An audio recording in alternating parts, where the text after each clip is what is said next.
오늘 말씀은 욥기 33장 1절에서 33절입니다. 예전에 보면 철도 건널목에서 청각 장애자가 기차의 경적 소리를 듣지 못해 불의의 사고를 당하는 일이 종종 있었습니다. 이렇듯 들어야 할 소리를 듣지 못할 때 엄청난 비극을 맞이하게 됩니다. 들어야 할 소리를 듣는 것은 축복이죠. 사람의 귀는 크게 두 가지로 나눌 수 있습니다. 첫째는 육신의 귀예요. 또 하나는 영적인 귀입니다. 주님은 어느 날 말씀하셨죠. 귀 있는 자는 들을지어다. 사람 중에 귀를 가지고 있지 않는 사람이 어디 있습니까? 다 가지고 있죠. 하지만 귀를 가지고 있다고 해서 다 하나님의 말씀, 복음을 듣는 것은 아닙니다. 주님께서 여기서 말씀하시면 복음을 들을 수 있는 영의 귀를 뜻하는 말씀입니다. 고로 사람은 육체적인 귀가 건강해야 함과 동시에 영의 귀 또한 밝아야겠습니다. 영의 귀가 막혀 하나님의 음성을 듣지 못해서 화를 자초하는 사람들이 많습니다. 롯의 사위들이 그러했죠. 사람들이 하나님의 음성을 듣고 반응을 하지 못하고 귀를 막으면 하나님이 직접 음성을 들려주시기보다는 사람을 통하여 역사하는 것 때문이기도 합니다. 하나님이 직접 말씀해 주시면 얼마나 좋겠습니까? 하지만 하나님은 사람과의 동역을 좋아하셔서 하나님의 음성을 사람을 통하여 간접적으로 전달해 주시는 경우가 많습니다. 소돔 고모라의 경고도 롯을 통하여 하나님의 음성을 전해 주신 것이죠. 롯의 사위들에게 말하기를 이곳에 하나님의 심판으로 불이 임할 것이라고 말했습니다. 빨리 이 자리를 피하자고 하나 사위들은 이 맑은 하늘에 무슨 불벼락이 떨어집니까? 말이 되는 소리를 하세요. 가시려거든 장인어른이나 가세요 하며 그들은 하나님의 음성을 시답지 않는 농담으로 여겼습니다. 들을 가치가 없는 것으로 여겼죠. 그 결과 충분히 살 수 있는 기회가 주어졌음에도 불구하고 귀를 막음으로 죽음을 자초하게 되었던 것입니다. 애굽왕 바로도 모세가 전하는 하나님의 음성을 우습게 여김으로 10가지 재앙을 맞이했고 홍해의 애굽 군대가 수장당하는 화를 자초하지 않았습니까? 또한 시드기야 왕도 그렇습니다. 에레미야 선지자가 분명히 하나님의 음성을 전했습니다. 시드기야 왕이시여 하나님의 뜻은 바벨론 왕에게 항복하라 하십니다. 항복하시면 생명을 보전하시고 안전할 것이라고 하십니다.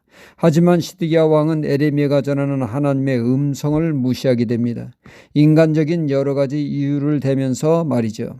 시드기야 왕은 하나님의 음성을 듣지 않은 결과 바벨론에 사로잡혀 그가 보는 앞에서 왕자들이 죽는 비참한 광경을 목도하는 비극을 맛보게 됩니다. 그리고 그는 그 자리에서 두 눈이 뽑히는 치욕적인 일을 당하게 되죠.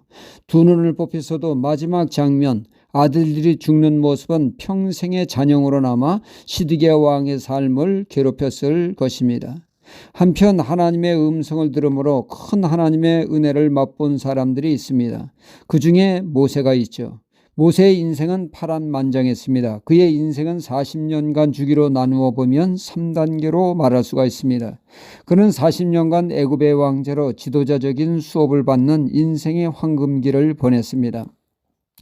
일찍이 지도자로서의 수업을 받았죠. 그리고 40년간 미디안 광야에서 양치기로 처가살이로 그는 철저한 연단을 받게 됩니다. 그 세월에 그는 이 세상 그 누구보다 온유한 사람으로 변모되었습니다. 그리고 그는 80세가 되어 이스라엘 지도자로서 40년간 세월을 보내 120세에 하나님의 부르심을 받음으로 그의 생애를 마치게 되죠.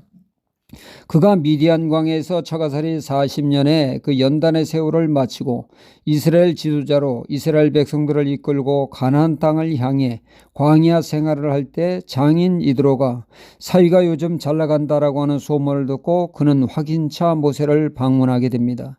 정말 바쁘게 삽니다. 수백만의 이스라엘 백성들의 대소사를 재판합니다. 바늘 도둑에서 소도둑까지 말이죠. 눈코 뜰 새가 없습니다. 과로사하기 딱 참합니다. 이때 장인 이드로가 모세에게 한마디 합니다. 자네 혼자 북치고 장구치지 말고 사람을 세워 직분에 맞게 일을 맡겨서 동역을 하게 했습니다. 이에 모세는 내가 누군데 나는 하나님과 독대하는 사람이야. 장인어른이 날 모르네. 내가 예전같이 처가살이나 하는 무능력자라 보고 나보고 이래라 저래라 하며 기분 나쁘게 받아들이지 않았습니다. 귀를 막지 않고 하나님의 음성으로 그는 들었던 것입니다.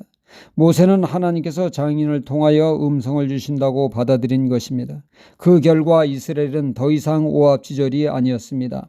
아주 효율적인 체계를 잘 갖추게 돼서 그 조직이 비약적인 발전을 가져오게 되었습니다. 하나님의 음성을 들으면 큰 유익이 이렇듯 있습니다. 오늘 말씀의 엘리후는 말하기를 나를 통해 전해지는 하나님의 음성에 귀를 기울이라고 욥을 권면하는 말씀입니다. 요한계시록의 7교회에 말씀하셨죠. 성령이 교회들에게 하시는 말씀을 들으라 하셨습니다. 오늘도 성령의 음성에 귀를 기울여 인도받는 은혜의 하루가 되어야겠습니다. 할렐루야.